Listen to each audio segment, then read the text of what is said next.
how much do you know about different topics, be it your sciences, be it your general knowledge related topics, as well as be it common obvious knowledge. So you need to have a very good grasp on observation. You need to have a very good grasp on like whatever you're looking at around you. Are you actually taking ideas from that? Are you actually taking some moral from what you're looking at in different processes? For example, you look at Velcro. अभी Velcro का structure देखा आपने? Velcro देखा आपने?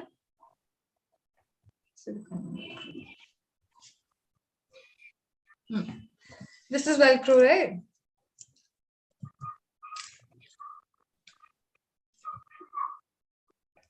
This is Velcro. So when you are looking at something like a frog, and when frog catches an insect or a butterfly on his tongue, then you are able to notice, if you look closely, you'll be able to notice that the frog's tongue, which acts like a sticky surface, is actually making that leg or those feet getting stuck into those spaces that they have in between their tongue.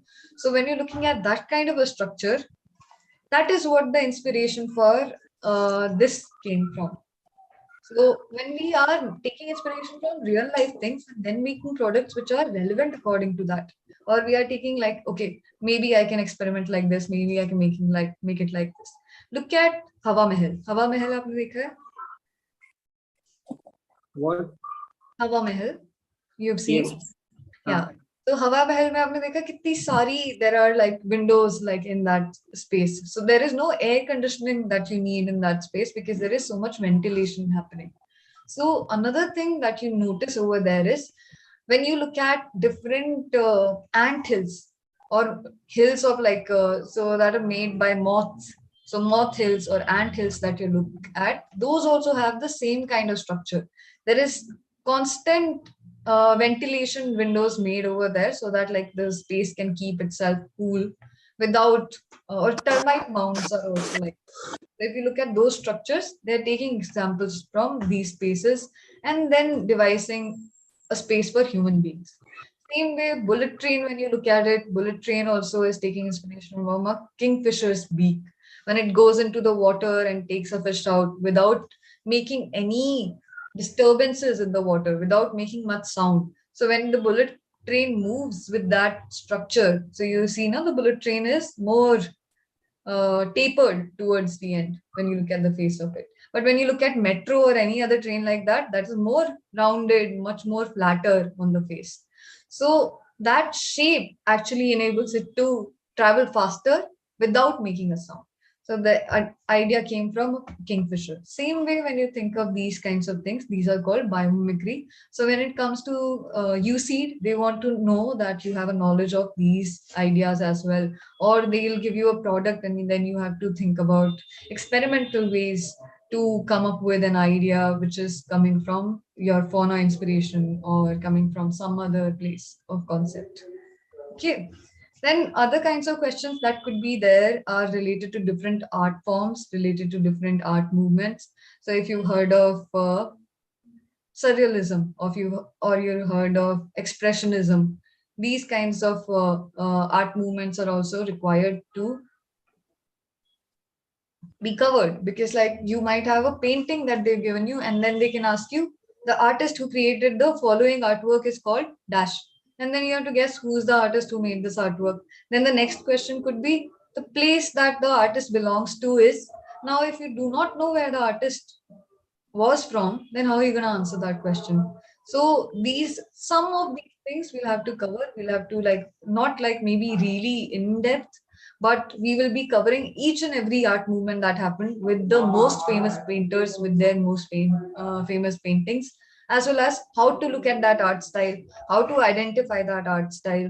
And because like when you look at impressionism, there are different kinds of strokes being used. When you look at surrealism, there are dream like structures that you are seeing over there. So all of the scenarios will be very much imagined when you look at surrealism, because you're looking at a dream-like thing.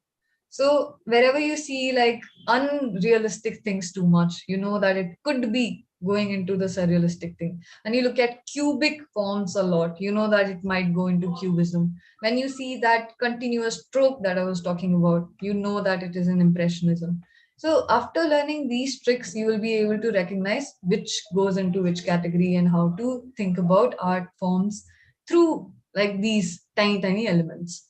So it takes us to the very basic lesson of elements of design and principles of design. When you think about elements of design or principles of design, it is basically this, that what does a design come out from? A design comes out from very tiny little things. So if I show you a picture right now, and then in the picture I point out different parts, like there is one person. Let's take example of the frame that you're seeing of the camera of mine. So over here, there is one person in the middle, there is one chair in the back, as well as in the background, there are more things. So if I have to denote any part of this object that you're seeing or the composition that you're seeing, you see that there is one shape, and apart from that, there are other shapes that are defining different objects, and there are different colors in the composition. So you are able to see the difference between my hair and the wall only because the color is different. If everything was in the same color, you won't be able to make it out that this object is different than this object, then this object is different than this object. Another thing that you notice is the idea of perspective. So the objects that are away from me seem to be much smaller, but the objects that are closer to me seem to be much bigger. So if I am placing my phone over here, you see it being medium size. But if I get it more close to the camera, you see it as being bigger. But if I were to place it somewhere in the back, it gets smaller. So this is the idea of perspective. So when we are designing, we have to understand each and every part of these tiny, tiny things when we're making the composition. Placement of objects, also understanding how they are connected with each other, or how are the relationships being made.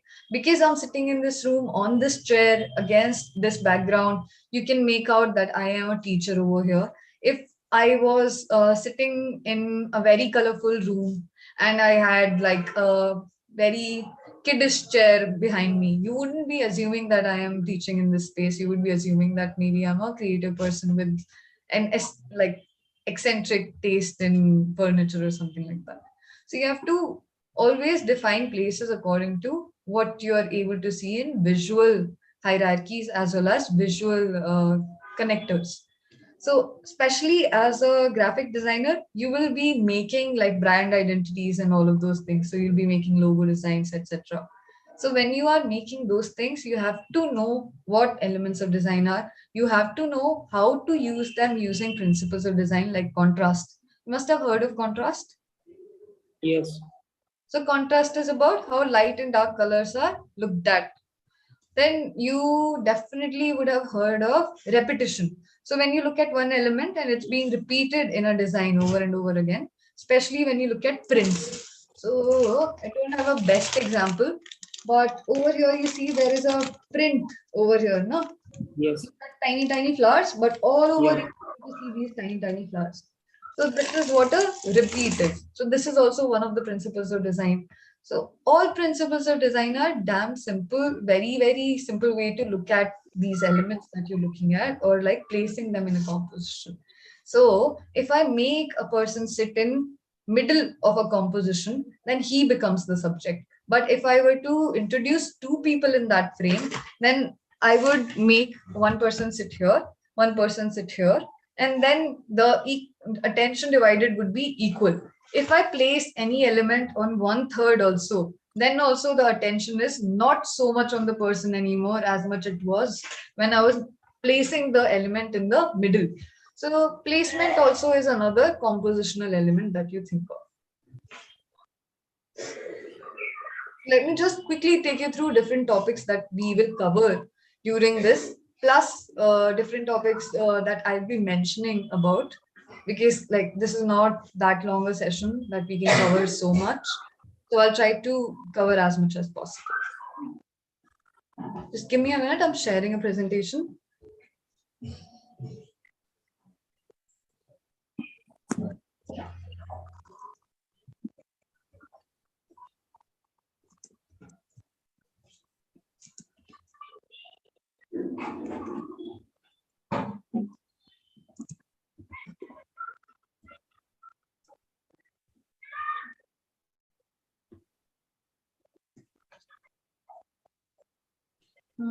Where is it?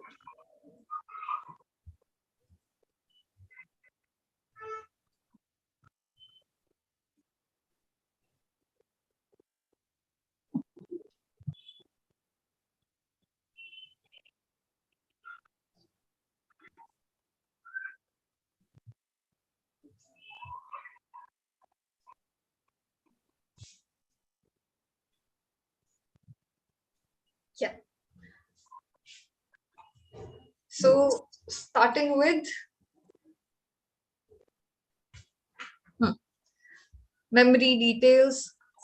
So when you think about memory drawing, it's basically understanding any condition can be given to you. Imagine a scenario, for example, one question that was given was imagine that you are in a high school classroom. Draw the visual that you see from the last seat of the classroom. So you're sitting in the last seat of a classroom, and then you are supposed to imagine how the classroom looks and how are the other students, how are the arrangements of the seats and everything, and all the background that you have in the view.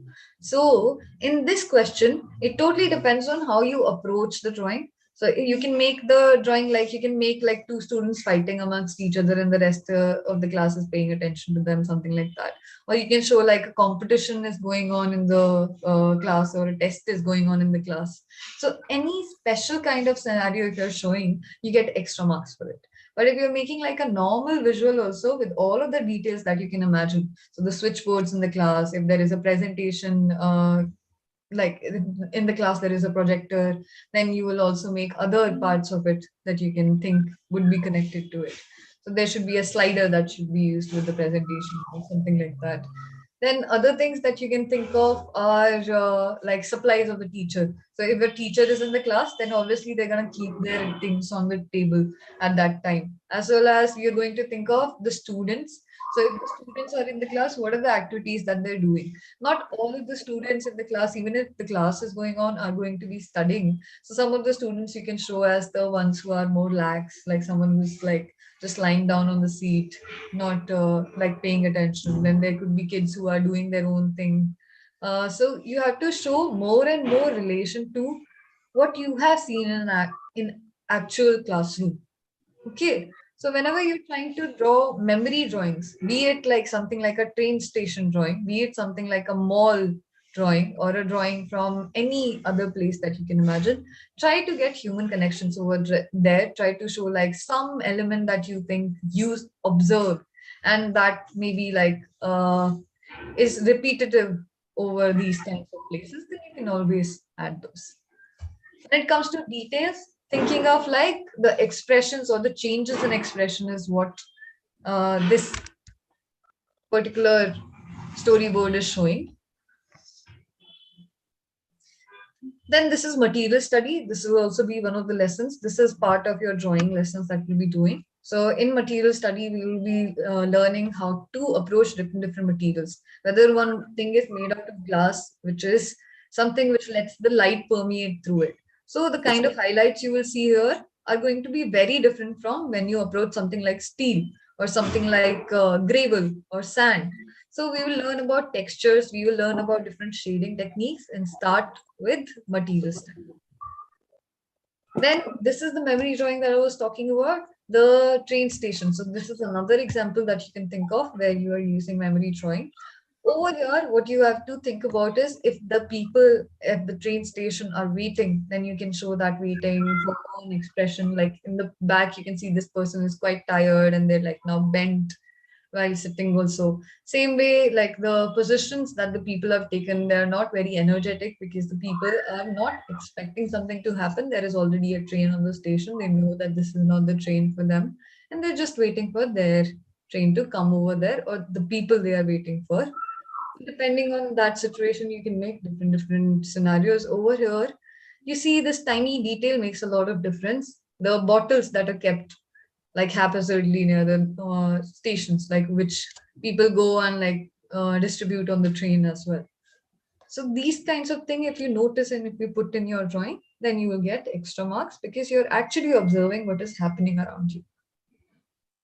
Then there will be a very long lesson regarding perspective because there are four kinds of perspectives we'll be doing. 1 point perspective, which is this. where all the lines happen to come from one point. So when you look at this point, this is where all of the lines of this room are coming from, except the faces of the objects.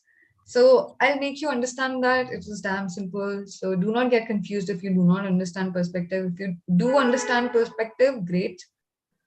So all of these lines will happen to pass through this point. So if I'm looking at this table's edge also, this line goes in this point. Same way, this edge also goes into this point. So all of these kinds of lines that you're looking at would be changing according to the mid-center point. When you shift the point to the side, then you will be looking at this kind of a view, which is happening over here. This is your 2-point perspective. Then you are doing 2-point perspective building view. This is your 3-point perspective from above. It's also known as an eagle's eye view or a bird's eye view. What is happening over here is, imagine you're in an airplane or on top of a mall, and then you're looking down.